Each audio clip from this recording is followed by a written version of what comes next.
Ayoto aboko kome wasi himujira samni ke na dume ijan argujira abo nagagesi ayo na ebisi muradde ka era ayo na ebisi muradde ka era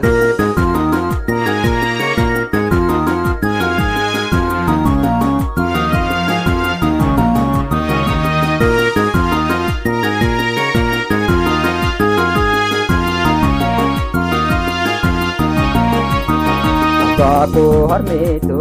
na ebisa dara kesanida nagakesa kaeti infalmate ina barbadesa amibirisa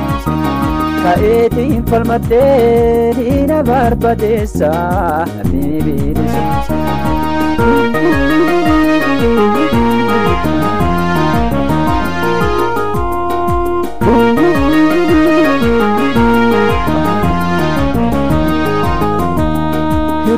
Argane sabni ko bubani akkalami tokko jiru ko gammachun argane rakko haguggate mayuti jabaate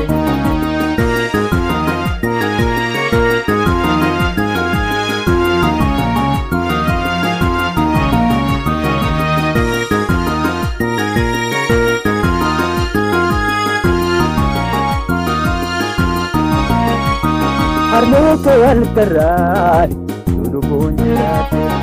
Yodu Estanata, Trapitu Argate, Barahetu Ture, Gabumanjirate, Amadata Bate. Naob silmako, simale hinkabu, Sirachun dandau, siopiradabu, Ilmako sidamno, Niche wallanau, Rabbi malatau.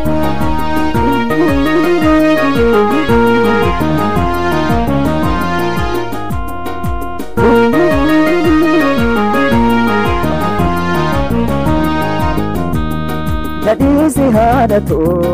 adukala hafal madu deme karahila jaketu arganu tuntelamini deme ayyani Nawajin gabromte jirachuf sintau gabru marawate narrati haga benu milli kanke milki sinagalu wani sifatu benu milli kanke milki sinagalu wani sifatu manna anjetta ayo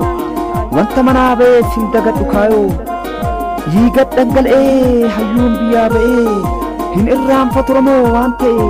hin irram fatoromo wante hanga kayon kenya galmagahu hanga dugan awala midahu ittifu faqabson hanga ifabahu ittifu faqabson hanga ifabahu ya oromo yo oso qabsaw oke bisa kufe yo so qabsaw akasmayo kufe yo so qabsaw akana difa kufe Rasasa dinatin yo kararratti hafe rasasa dinatin yo kararratti hafe amana oromo akka jajjabaattu akka ittiin bubbulle akka ofirraa kaaftu jara ciniitana harkufanii gatu tolaa fi kabajaan wayyaaneen biyya keenyaan baatu tolaa fi kabajaan wayyaaneen biyya keenyaan baatu qabsoon jajjabduudha bubbulussa agabu Sudah wayyaneetiif qabsoo kiyyan dhaabu hanga wayyaaneen biyya kanaa darbu yoo gamtaan hidhanne akka bilisoomnu takka shakkiin qabu yoo gamtaan hidhanne akka walaboomnu takka shakkiin qabu akka walaboomnu takka shakkiin qabu